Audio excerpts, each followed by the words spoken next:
गोजोन फुंबिलि दिनै 29 डिसेम्बर एसबी बड' निउज चेनेलाव नोंथांमोनखौ बयखौबो बरायबाय। नोंथाङा चेनेलाव गोदानबा चेनेलखौ साबस्क्राइब खालामनानै ला आरो खौरांखौ मोजां मोनोबा शेयार खालामनानै होनो दाबाव। दिनैनि सानसेयारि खौरांखौ फरायनो आखायाव लादों आं सिबिरानि ब्रह्मआ। दानिया नोंथांमोनहा खौरांखौ खोनासंलांदो। गुवाहाटीनि बिउटि पार्लारफोराव सोलिनाय गाज्रि खामानिनि हेंथायै रेड खालामनाया जागासिनो दं। दासिम 7 दायनिगिरिफोरखौ हमनो हाबाय आरो 22खौ रैखा खालामनो हाबाय।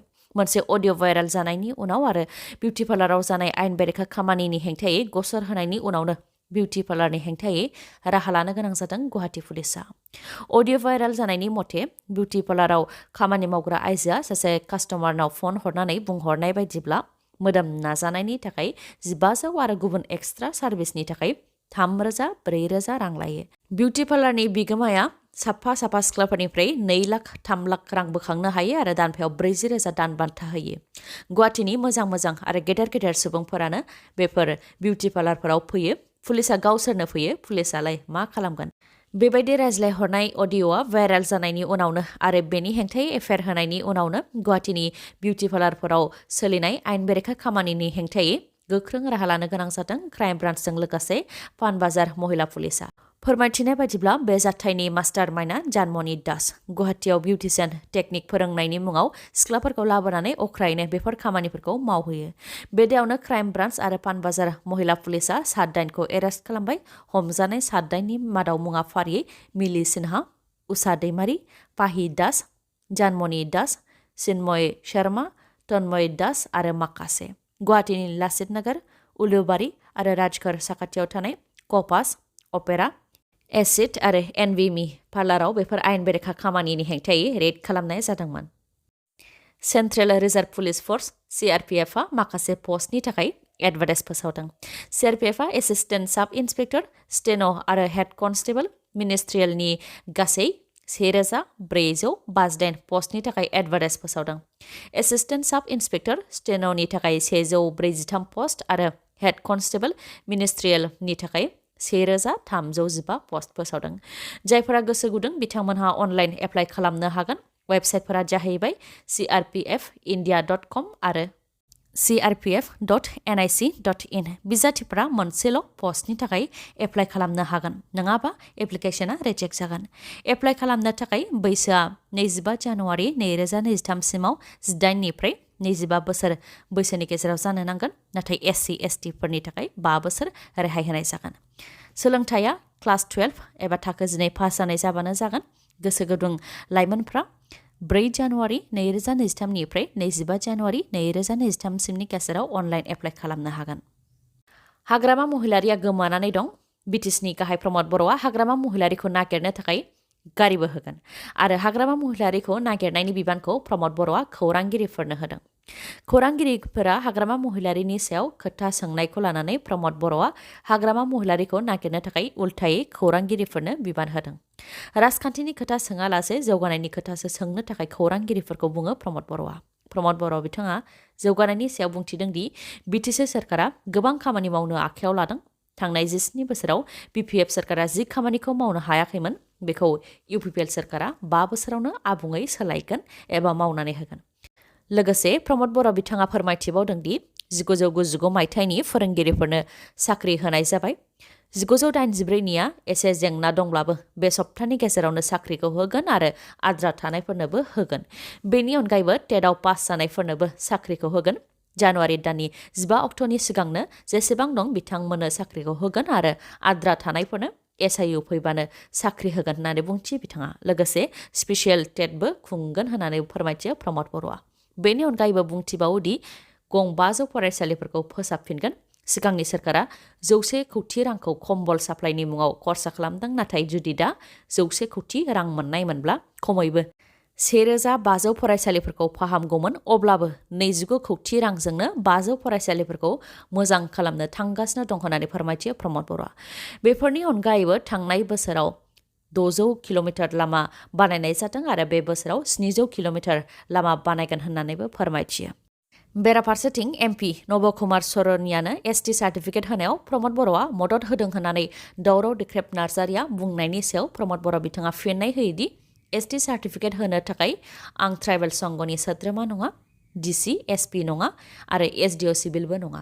उल्थां फाल्थां खोथा बुंनानै जेबो मुलाम्फा गैया होननानै बुंथियो प्रमद बर'आ। लोगोसे बुंथिबावोदि बिथांमोनहा अर सुनो रोंगौ नाथाय अरखौ खोमोरनो हाया। लाइमोनफोरखौ गोरोन्थि दैदेनगासिनो दं होननानै बुंथियो बिथाङा। लोगोसे बुंथिबावोदि बै समाव बिथाङाबो सोमावसारनायाव बाहागो मोनदोंमोन नाथाय बै समाव बिथाङा मानो थाखोमानानै थानाय होननानै बुंथियो प्रमद बर'आ। लामा सामायाव बेसेन गोसा गारि नुयोबा नोंथाङा दासान्दि गारि सिङाव सोरबा बेसेन गोसा सुबुं दङ। मानोना दानिया बेसेन गोसा गारिखौबो मोसौ लांनायाव बाहायो। आसाम पुलिसा मोसौ फालांगि खालामनायखौ होबथानो थाखाय जेसेबां गोख्रों राहा लादों एसेबांनो मोसौ फालांगि खालामग्राफोराबो गुबुन गुबुन आदब खायदाजों मोसौ फालांगि खालामनायखौ बन्द खालामाखै। फिन तेजपुरनि कलियाभमरा दालाङाव गंसे महिन्द्र एक्सइउभि गारिखौ सन्देह खालामनानै सिग्रोमनायाव गारि सिंनिफ्राय 4 मोसौ हमनो मोन्दों आरो बे दायाव 2 सुबुंखौ पुलिसा हमदों। हमजानाय 2 सुबुंनि मुङा आसिबुल हुसैन आरो महम्मद माजिदुल हक।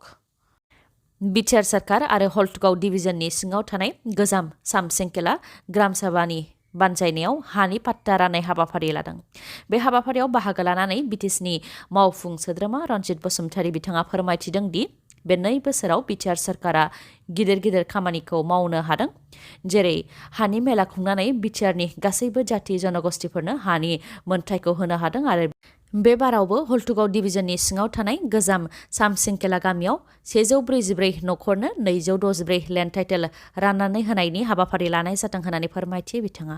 आरो फोरमायथिबावदों दि थांनाय बोसोराव बिटिआर सरकारा 700 किल'मिटार लामा बानायदोंमोन आरो बे बोसोरावबो 700 किल'मिटार लामा बानायगोन होननानै इएम रनजित बसुमतारी बिथाङा फोरमायथिदों।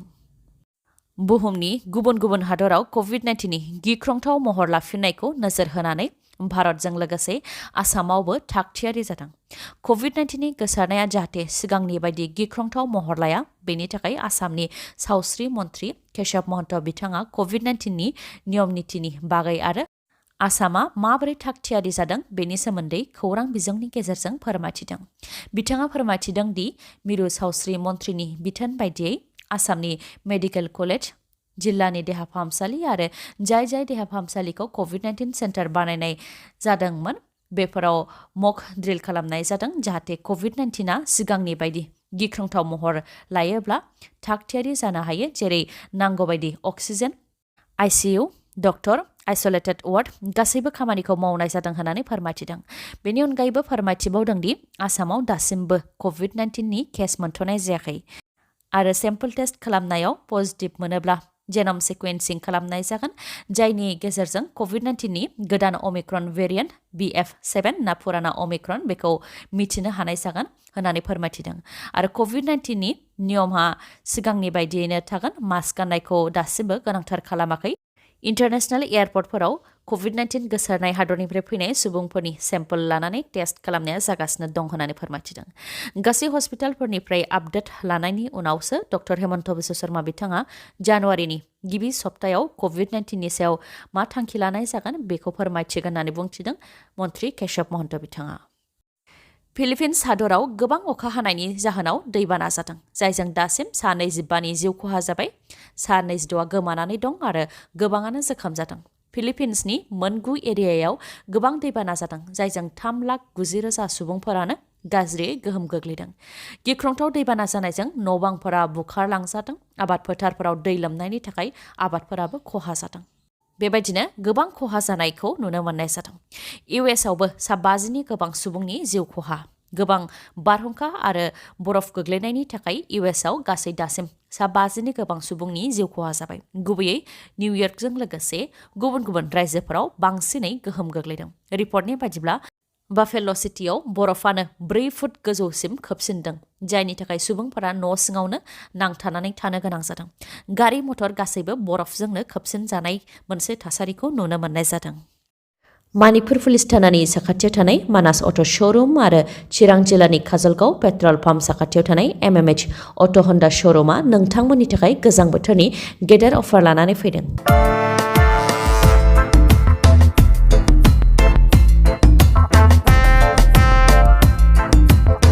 नोंथांमोनहा मणिपुर पुलिस थानानि साखाथियाव थानाय मानास अट' श'रुम आरो चिरां जिल्लानि काजलगाव पेट्रल पाम्पनि साखाथियाव थानाय MMH अट' हन्डा श'रुमनिफ्राय बाइक आरो स्कुटिखौ खम डाउन पेमेन्टआवनो मोननायजों लोगोसे गंनै हेलमेट गांसे ब्लेंकेट आरो नोगोद 500 रांनि खाबुखौ नोंथांमोनहा मोनफानो हागोन आरो बेफोर अफारफोरा थांनाय 19 नबेम्बरनिफ्रायनो जागायजेनबाय आरो फैगौ 31 डिसेम्बरसिम थागोन।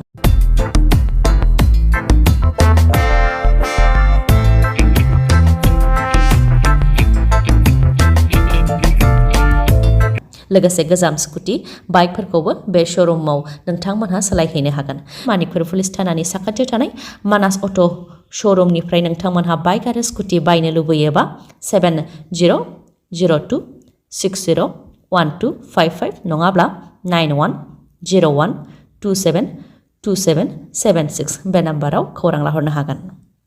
नोंथांमोनहा MMH अट' हन्डा श'रुमाव स्कुटि आरो बाइकखौ बायनो गोसो दंब्ला नैबे मबाइल नाम्बार 8720957824 नङाब्ला 6001916155 बे नाम्बाराव थोंजोङै फोनांजाब खालामनो हागोन। दिनैनि भिडिअ एसेनोसै। गाबोन आरो गोदान भिडिअजों लोगो मोनफिनबावगोन। नोंथाङा दासिमबो आंनि चेनेलखौ साबस्क्राइब खालामाखैबा अन्नानै साबस्क्राइब खालामदो, लोगोसे लाइक, कमेन्ट आरो शेयार खालामनो दाबाव। गोजोन्थों।